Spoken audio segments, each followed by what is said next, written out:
அனைவருக்கும் வணக்கம். 3ஆம் பாகத்தின் 49வது அத்தியாயம் பிக்ஷுவின் வருகை. கடந்த பதிவில் பல்லவ நாட்டிலிருந்து கொண்டு வரப்பட்ட ஸ்திரீகளையும் புருஷர்களையும் காப்பாற்றுவதற்காக சிவகாமி நார்ச்சந்தியிலிருந்து நடனம் ஆடியதை பார்த்தோம். இப்போ 49வது அத்தியாயத்தை வாசிக்கலாம். சுக்கிலபட்சத்து பிரதமையில் சிவகாமி வாதாபி நகரின் நார்ச்சந்தியில் நடனம் ஆட ஆரம்பித்தார். சுக்கிலபட்சம் முடிந்து கிருஷ்ணபட்சம் வந்தது. கிருஷ்ணபட்சம் முடிவடைந்து மீண்டும் சுக்கிலபட்சம் வந்தது. சிவகாமியின் வீதி நடனம் இன்னும் நடந்து கொண்டே இருந்தது. தளபதி விருப்பாக்ஷன் நடன அரங்கத்தை அடிக்கடி மாற்றிக்கொண்டிருந்தான். வாதாபி நகரின் முக்கிய நார்ச்சந்திகளை ஒவ்வொன்றாக அவன் தேர்ந்தெடுத்து அங்கெங்கே கொண்டு போய் தமிழகத்து ஸ்திரீ புருஷர்களை நிறுத்தினான். சிவகாமியும் அங்கெங்கே போய் நடனமாடினாள். அந்த காட்சியை பார்ப்பதற்கு தினந்தோறும் வாதாபி மக்கள் பெரும் திரளாக கூடினார்கள். ஸ்திரீகளும் புருஷர்களும் சிறுவர் சிறுமியர்களும் திரண்டு வந்தார்கள். அரசாங்க அதிகாரிகள் ரதம் ஏறி வந்தார்கள். அந்த புறத்து ராணிகளும் சேடிகளும் பல்லக்கில் ஏறி வந்தார்கள். புலிகேசி சக்கரவர்த்தி காஞ்சியிலிருந்து சிறைப்பிடித்து கொண்டு வந்த நாட்டிய பெண் வாதாபி நகரின் வீதிகளில் நடனமாடுகிறாள் என்னும் செய்தி எங்கெங்கோ பரவலாயிற்று. அதன் பயனாக அக்கம் பக்கத்து ஊர்களிலே இருந்தும் ஜனங்கள் மேற்படி காட்சியை பார்க்க வந்தார்கள். தூர தேசங்களிலிருந்தெல்லாம் ஜனங்கள் வர ஆரம்பித்தார்கள். தேசமெங்கும் நானா திசைகளிலும் இதை பற்றியே பேச்சாயிருந்தது. சிவகாமியின் விஷயத்தில் வாதாபி ஜனங்களின் மனோபாவம் முதலில் ஒரு விதமாய் இருந்தது. போக போக அவர்களுடைய மனோபாவம் வேறு விதமாக மாறிக்கொண்டிருந்தது. முதலில் அந்த அற்புத நடனத்தை பார்த்துவிட்டு வாதாபி மக்கள் பிரமித்து போனார்கள். இப்படியும் ஒரு அற்புத கலை உண்டா என்று வியந்தார்கள். ஊரை விட்டு உற்றாரை விட்டு சொந்த நாடு நகரத்தை விட்டு தூரதேசம் வந்திருக்கும் அந்த கலைச்செல்வியிடமும் அவர்களுக்கு அன்பும் பச்சாதாபமும் ஏற்பட்டன. அவர்களில் பலர் சிவகாமியுடன் வார்த்தையாட விரும்பினார்கள். தங்கள் வியப்பையும் மதிப்பையும் அன்பையும் அபிமானத்தையும் வெளியிட விரும்பினார்கள். அவள் வசித்த மாளிகைக்கு போய் அவளுடன் சிநேகம் செய்து கொள்ள விரும்பினார்கள். தத்தம் வீட்டுக்கு அவளை அழைத்து உபசரிக்கவும் ஆசைப்பட்டார்கள்.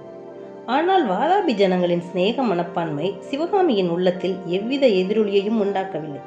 நடனம் ஆடும்போது ஏற்பட்ட கிளர்ச்சிக்கு பின்னர் இயற்கையாக தோன்றும் சோர்வும் ஏற்கனவே குடிகொண்டிருந்த மனக்கசப்பும் சேர்ந்து சிவகாமியை அவர்களுடன் முகம் கொடுத்து பேச முடியாமல் செய்தன. நாள் ஆக ஆக அந்த தமிழகத்து நடனப்பெண் ரொம்ப கர்வக்காரி என்ற செய்தி நகரமெங்கும் பரவிற்று. ஆரம்பத்தில் ஏற்பட்டிருந்த அபிமான அனுதாபம் எல்லாம் வெறுப்பும் பரிகாசமுமாக மாறலாயின. சிவகாமி வரும்போதும் போகும்போதும் ஜனங்கள் அவளை பற்றி பரிகாசமாக பேசுவதும் கேலி செய்து சிரிப்பதும் அதிகமாகி வந்தது. ஆரம்பத்தில் சிவகாமியின் நடனத்தை அற்புதம் என்றும் தெய்வீக கலை என்றும் சொல்லி வந்த அதே ஜனங்கள் கொஞ்ச நாளைக்கெல்லாம் அதை பைத்தியக்காரியின் கூத்து என்று சொல்லத் தொடங்கினார்கள். சிவகாமி சிவிகையில் போகும்போது சிறுவரும் சிறுமிகளும் ஊளையிட்டு கொண்டு பின்னால் ஓடினார்கள். சில சமயம் மண்ணையும் அவள் மீது வீசி எறிந்தார்கள்.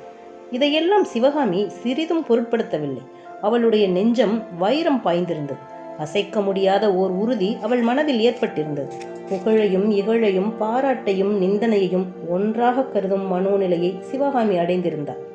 கடவுளின் அழைப்பை எதிர்பார்த்து கொண்டு இந்த பூ உலகில் தாமரை இலை தண்ணீர் வாழும் முற்றும் உணர்ந்த ஞானியை அவள் ஒத்திருந்தாள். சிவகாமி வாதாபி வீதிகளில் நடனமாட ஆரம்பித்து ஏறக்குறைய 1.5 மாத காலம் ஆயிற்று. ஒரு நாள் வழக்கம் போல் சிவகாமி நடனமாடிக்கொண்டிருந்தாள். சூரியாஸ்தமன பேரிகை முழக்கம் கேட்டது. சிவகாமி ஆட்டத்தை நிறுத்தினாள். சற்று மூச்சு வாங்குவதற்காக நின்றுவிட்டு பல்லக்கை நோக்கி செல்ல திரும்பினாள்.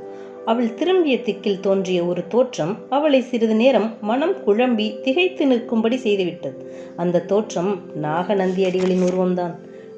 வியப்பினால் விரிந்த கண்களில் கோபாக்னியின் பொறி பறக்க இமையா நாட்டத்துடன் நாகநந்தி தன்னை வெறித்து பார்த்து கொண்டிருப்பதை சிவகாமி பார்த்தாள்.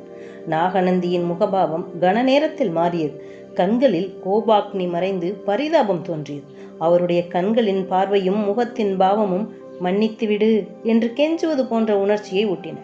இதனால் மேலும் திகைப்படைந்த சிவகாமி மெதுவாக சுய பிரஜை அடைந்து குழப்பத்தை சமாளித்து கொண்டு தலை குனிந்த வண்ணம் நடந்து சென்று பல்லக்கில் ஏறிக்கொண்டாள். பல்லக்கு வழக்கம் போல் மாளிகையை நோக்கி சென்றது. ஆனால் சிவகாமியின் உள்ளம் ஜனக்கூட்டத்தின் நடுவே நின்ற நாகநந்தியிடம் இருந்தது. இந்த புத்த பிக்ஷு யார்? வேடம் பூண்ட வாதாபி சக்கரவர்த்தி தானா? உருவம் அப்படியே இருக்கிறது. ஆனால் கண்களின் தோற்றத்திலும் முகபாவத்திலும் எவ்வளவு வித்தியாசம்! உணர்ச்சி என்பதே இல்லாத கல் நெஞ்சை பிரதிபலிக்கும் புலிகேசியின் முகத்துக்கும் கனிவும் இரக்கமும் கலை பரவசமும் ததும்பிய பிக்ஷுவின் முகத்துக்கும் எவ்வளவு வித்தியாசம்! பிக்ஷுவின் தோற்றம் சிவகாமிக்கு பல்லவ நாட்டையும் அரண்ய வீட்டையும் நினைவூட்டியது. அந்த காலத்து வாழ்வெல்லாம் ஞாபகம் வந்தது. உண்மையில் 1 வருஷத்துக்கும் மேல் ஆகவில்லை. ஆனால் எத்தனை யுகம் ஆகிவிட்ட மாதிரி தோன்றுகிறது. மாளிகையை அடைந்த பிறகு சிவகாமியின் உள்ளம் வழக்கமான அமைதியை அடையவில்லை. ஏதோ ஓர் ஆவல், அர்த்தமில்லாத பரபரப்பு அவள் மனதில் குடிகொண்டிருந்தது. அவளுடைய உள்ளம் அப்படி யாரை எதிர்பார்த்தது? அவளுடைய கண்கள் யாரை எதிர்பார்த்து அவ்விதம் அடிக்கடி வாசற்பக்கம் நோக்கின? நாகநந்தி பிக்ஷுவையா? இரவு 1 ஜாமம் முடியும் தருவாயில் நாகநந்தி அந்த மாளிகைக்குள் நுழைந்த போது சிவகாமியின் கண்களில் தோன்றிய ஒளி அவளுடைய முகபாவமும் அவள் புத்த பிக்ஷுவைத்தான் எதிர்பார்த்து கொண்டிருந்தாள் என்பதையும் உணர்த்தின. நாகநந்தியும் சிவகாமியும் ஒருவர் முகத்தை ஒருவர் ஏறிட்டு பார்த்தார்கள். அவர்களுடைய கண்களின் தீக்ஷண்யம் ஒருவருடைய இருதய அந்தரங்கத்தை இன்னொருவர் ஊடுருவி பார்க்க முயன்றதாக தெரியப்படுத்தியது. சற்று நேரம் அந்த மாளிகையில் மௌனம் குடிகொண்டிருந்தது. மௌனத்தை கலைத்து கொண்டு பிக்ஷுவின் தழுதழுத்த குரல், "சிவகாமி, என்னை மன்னித்துவிடு" என்று கூறியது.